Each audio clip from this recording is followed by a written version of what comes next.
Hey gang, welcome back. This is part 2 of our Chapter 21 lecture series for your textbook Give Me Liberty by Dr. Eric Foner. This section is entitled The Grassroots Revolt.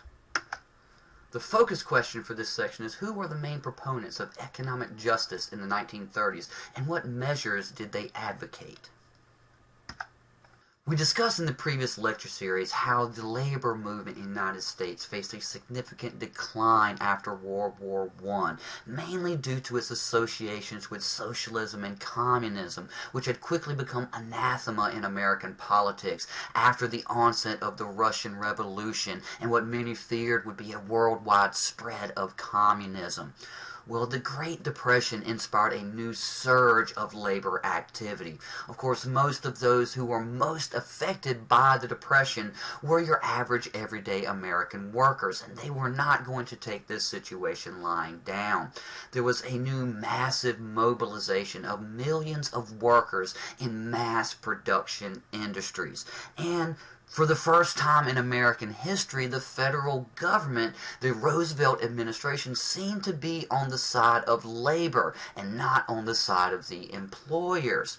The demands of the new labor activists during the Depression included basic civil liberties for workers, and there were many strikes and violent confrontations between workers and police throughout the United States.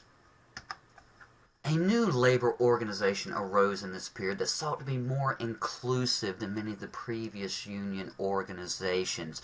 The Congress of Industrial Organizations was formed in the 1930s and sought to create unions in main industries and advocated for economic equality and better working conditions. The CIOs sought to unite both skilled and unskilled workers and was formed from a split from the old AFL union, that American Federation of Labor, that mainly focused on skilled workers at the exclusion of unskilled workers. One of the unions under the CIO umbrella was the United Auto Workers, and they staged what became known as the sit-down strike in the automobile industry in the 1930s. And basically a sit-down strike was a situation where workers literally sat down on the job and refused to continue to work.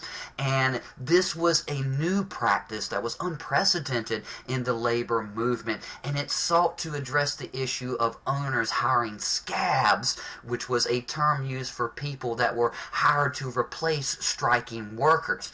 Well, if the striking workers were sitting down on the job, actually occupying that space, that prevented the employers from hiring scabs and continuing to run the business. These sit-down strikes proved to be very successful as they literally shut down the businesses, which of course hurt these employers' bottom lines, their wallets, and anytime you hurt people in their wallets, they tend to listen.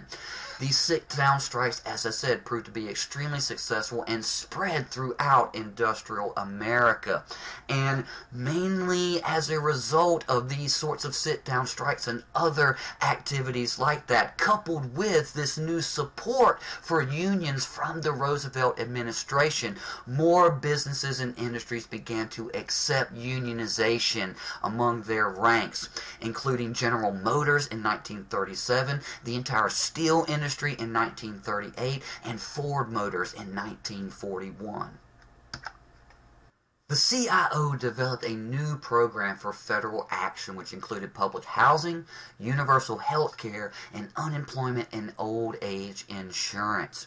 Many New Dealers at this time accepted the CIO's under-consumptionist explanation for the Depression.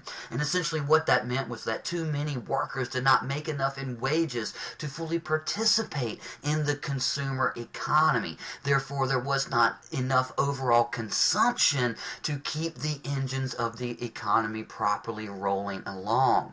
Therefore, many concluded that the government must raise wages and increase American workers' share of the nation's prosperity in order to raise those levels of consumption to the heights necessary to keep that economic engine churning along. This period also saw a rise of new radical voices in the American socio-political paradigm that called for drastic new actions to address the major issues caused by the Depression. One of the more prominent and infamous of these new radical voices was Huey Long from Louisiana, who began a movement known as the Share Our Wealth movement, which called for the confiscation of most wealthy Americans' riches to provide a guaranteed job and annual income for all citizens. Huey Long's rhetoric was so radical, it actually led to his assassination in the late 30s. Another voice at this time was Dr. Francis Townsend, who called for payments to older Americans, and his proposals became part of the basis for the Social Security Act, which was to follow, which provided the Social Security safety net for older Americans. There was also a new surge in religious activism at this time, and one of the prominent figures of this was Father Charles E. Coughlin, who was what it became known as a radio priest. He had a weekly radio show that reached millions of American listeners, and Father Coughlin attacked greed and called for the government ownership of key industries. Ironically, the modern techniques of communication were used by many fundamentalists to spread their beliefs and political views at this time. That concludes part 2 of our Chapter 21 lecture series. As always, study hard, and I'll see you soon.